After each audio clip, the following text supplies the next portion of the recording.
and there was the clinic. And I think, well, let's see if this works. Knock on the door. Nurse comes up, can I help you? I'm here to take my medicine, and I'm supposed to be on the computer. My name's Irvin Rosenfeld. Oh, yeah, and this was, like I said, 86, 87, I forget, so the computers weren't the fastest, weren't the best. Oh, yeah, right here, but didn't say what medicine. They said, what is it that you take? I go, marijuana, provided by the federal government. Oh. Well, there's this room, and there's an office for the doctor, who, if you were here, he'd be here, but he's not there, of course, Sunday night. And use one of those rooms. I said, well, I'll go in the other room. So I lit up, and of course you light up, killing time.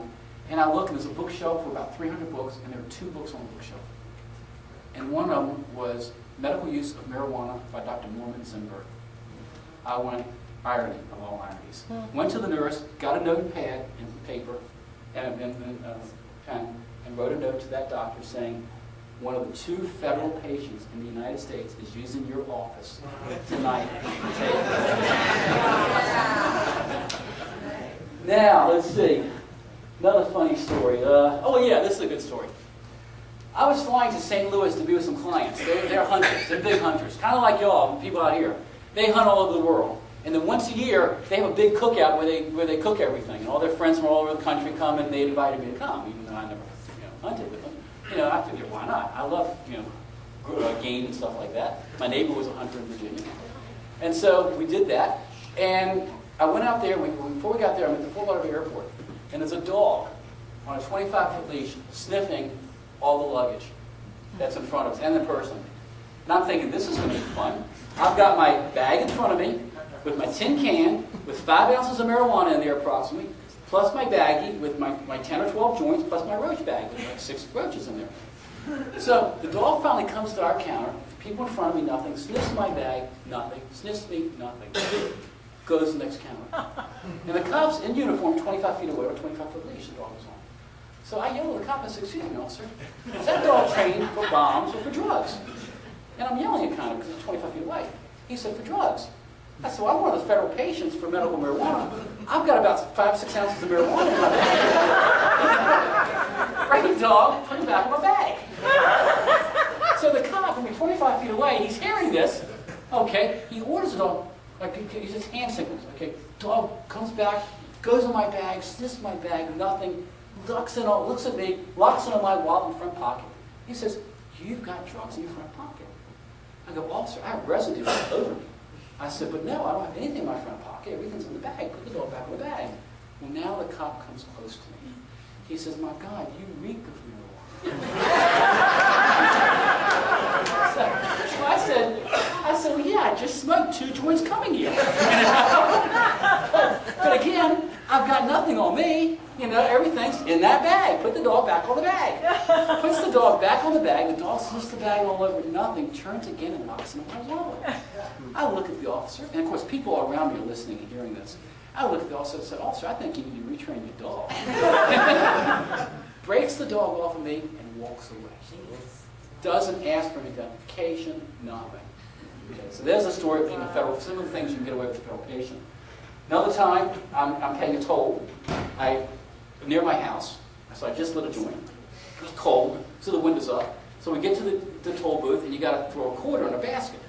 Okay, a lot of people running, would run, they don't pay the quarter. So I slowed down. I rolled down my window a little bit. I threw the quarter in. The light turns green. I go. There was a motorcycle cop against the building for people who didn't pay the quarter. Well, when I opened that window, the smoke, whoosh. Next thing you know, the light turns green. I go, there's lights that turn on, and he pulls me over. I go to get out of my Explorer, and the guy goes, keep your arms and legs where I can see them. I'll be out, keep them outside. So I'm sitting there, he comes around, he's got a gun on me. Okay, he's got a gun, this was the first, got a gun on me. He said, get out of the car slowly, and you're under arrest, and go lean in the back of the car. Okay, so I went to the back of the car. He's now looking at me and trying to look at the joint in the ashtray. Now, grabs a joint, pulls it, and says, boy, I'm good. I smell this when you're done with it. You're under arrest. I said, officer, you are good, but no, sir, I'm not under arrest. He said, what do you mean? So he comes to the back. I said, can I stand up? He said, with your arms in the air. All right, officer, I'm one of the federal patients, okay? I get the marijuana from the federal government. What proof do you have? In my front pocket, because I wasn't reaching for anything, I've got a baggie with another 10 joints in there with a prescription. Anyway, so I pulled it out, I hand it to him, and again I hand it to him, and he takes it. He's got the gun on me.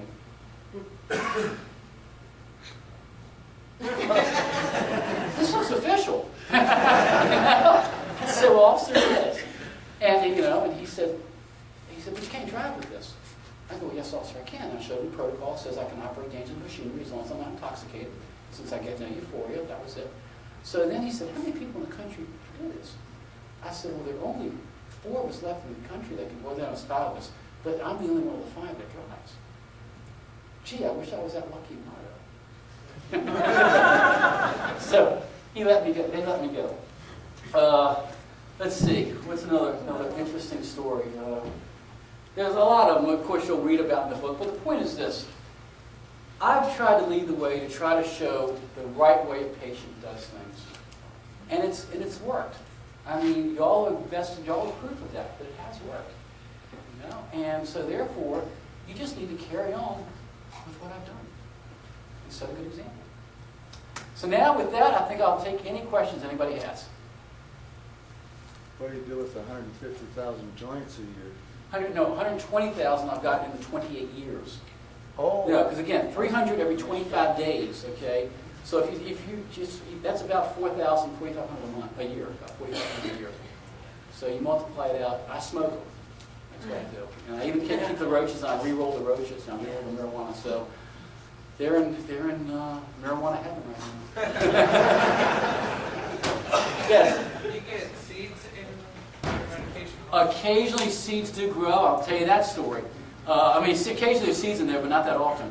It used to be you get a lot more seeds in there from the older batches. But one time my wife had a flower pot on our porch, and I took about 25 seeds and just threw them in there. Because I never grown a plant in my life.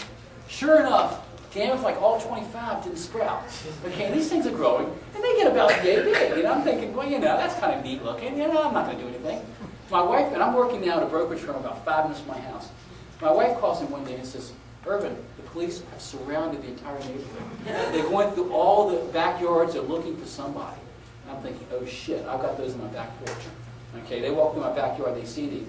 Bad enough, I might get arrested for growing marijuana.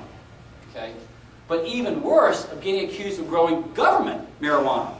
I mean, if you're going to grow something decent. So I don't want to be embarrassed by that. So I was able to get into the neighborhood in the back area, go and pull those plants out and throw them away. So yeah, we do get seeds, but that's the only time I ever did anything with them. So, any other questions? Well, I think you all did a great audience. Appreciate your reception. I also want to thank again the people from Montana and what they've done, the great job they've done for bringing everybody together.